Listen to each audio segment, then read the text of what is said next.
All right, breaking news. We have reports that Republicans in the House of Representatives are scrambling as the government is in the process of reopening, and they are now forced to vote once more on the Epstein files. Only this time, we should have enough votes to release the discharge petition. Representative Adelita Grijalva was the one person that we needed, but Representative Mike Johnson wasn't swearing her in for one reason or another, but now they have no reason not to. Let's start off with this report that reads, FBI told House Republicans about worse Trump photos in Epstein files. Several House Republicans have reportedly heard from the Department of Justice that the unreleased Jeffrey Epstein documents are especially uniquely compromising for President Donald Trump. Let me lay out this insane timeline that would normally have any MAGA conspiracist head blowing up if it were any Democrat. But because it's a Republican, they are blind to it. First of all, Donald Trump promised to release the Epstein files when he got into office. In February, the Attorney General Pam Bondi said the Epstein files are sitting on my desk right here. I'm looking at them. They're all on my desk. Then Elon Musk comes out and says, hey, everybody, Donald Trump is in the Epstein files. That's why they won't release them. Then 2 weeks later, Pam Bondi says, wait a minute, the Epstein files are gone. Something weird happened. They're just completely gone. Then we learn a few weeks later that actually the FBI had sat Trump down earlier in the year and told him that his name is riddled throughout the files and they had to go redact it. We then go through a bunch of loops where Republicans act like they're releasing the files, they pretend to, but it's just redacted documents that we have already seen. We then see Epstein survivors out there giving a speech outside the Capitol and the White House because Ghislaine Maxwell was moved from a maximum security prison to a very relaxed prison where she has access to a puppy and a therapist and is able to go on long runs out in nature. She's legit in a really, really nice facility, which, listen, I think that every prisoner deserves to have a good quality of life in these prisons. I don't want there to be bad prisons. But with Ghislaine Maxwell, they moved her from a normal prison for normal people to this really cush prison. She's a sex offender. So the question is, why did they move her? What are they trying to hide? What are they trying to stop her from saying?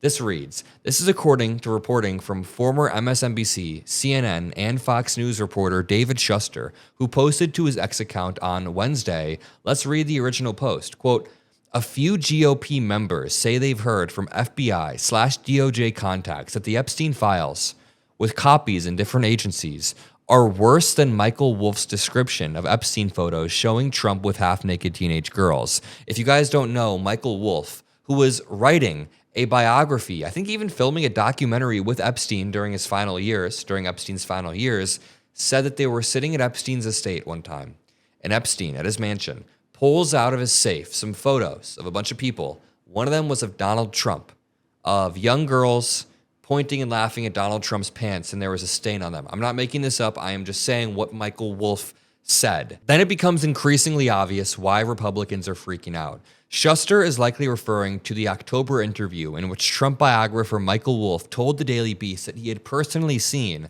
about a dozen Polaroid snapshots of Trump and Epstein in which Trump was photographed with several topless women on his lap. Allegedly on his lap, we don't know for sure. This brings us on to today. Speaker Johnson faces an unruly House as lawmakers return for the shutdown votes.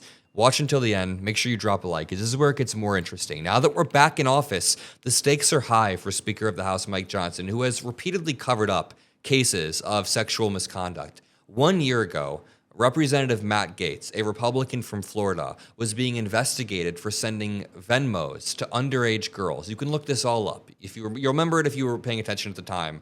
Underage girls were reported that they were getting Venmo'd by Representative Matt Gaetz years prior. As this investigation was coming to an end, Mike Johnson provided enough cover for Matt Gaetz just so that he could resign right before all of the evidence came out. Therefore, a lot of the evidence was nullified or couldn't come out due to the fact that he wasn't an elected representative anymore. So now, here we are 1 year later, and Mike Johnson is running cover again. He refused to swear in Adelita Grijalva. That's why we now have news. Congresswoman-elect Adelita Grijalva will finally be sworn in as a member of Congress tomorrow. She is likely to be the 218th vote on the Epstein discharge petition, which would force a full vote to release the Epstein files in their entirety. Here's her update. Hi, friends. I told you if I had an update, I would let you know. So it looks like I'm going to get sworn in this week. After 7 weeks of waiting, I almost can't believe it's true. I am really upset that one of the first votes that I will take is on a bill that does nothing for affordable health care for the American people. And I also have to say that we have to do something to make sure that one person can't silence the voices of 813,000 people.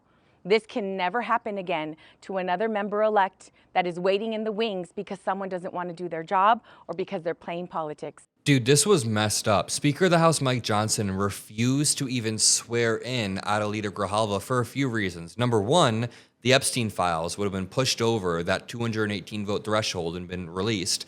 Number two, in his mind, it gives him some sort of leverage over Democrats, which sure, in the same way that like holding a gun to somebody gives me leverage over them, you're just breaking every single rule. And that is what Republicans do all of the time, is they break rules, and Democrats are there scrambling to clean it up and play by the rules and be nice and suit it up. That's why we caved, or at least that's why 8 of us caved. But to continue, hundreds of representatives are preparing to return to Wednesday to Washington after nearly 8 weeks of absence, carrying a torrent of ideas, proposals, and frustrations over work that is stalled when the Republican speaker shuttered the House doors nearly 2 months ago.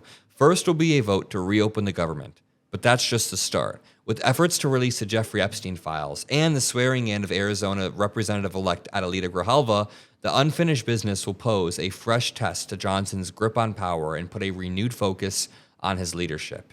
What Speaker of the House Mike Johnson and Republicans are doing, you have to go back decades to find an example where the House, either chamber, decided not to meet. When the House gavels back into session, it will close this remarkable chapter of Johnson's tenure when he showed himself to be a leader who is brazenly, quietly trying to upend institutional norms in pursuit of a broader strategy, even at the risk of diminishing the House itself. What they mean is that Speaker of the House Mike Johnson has rolled over like a good boy and allowed Donald Trump to step all over himself. He's even ceded power of Congress by not swearing in Adelita Grijalva, the representative-elect, all so that Donald Trump is happy. You are directly ceding power to the president when you allow the president to make decisions or appropriate funds or do Congress's job for it. And Speaker of the House Mike Johnson was more than willing to let Donald Trump do Congress's job while they were out of session. I believe the number is, over the past year, they've only actually done work for like a few dozen days. Like it's in like the 40s or 50s. They just haven't been showing up that much because Speaker of the House Mike Johnson plays games, and he wants to upend these norms and cede this power to Trump. We'll keep covering it every single day. If you want the Epstein files to release and you want constant updates, make sure you're subscribed to the Adam Mockler channel. I love you all. Peace out.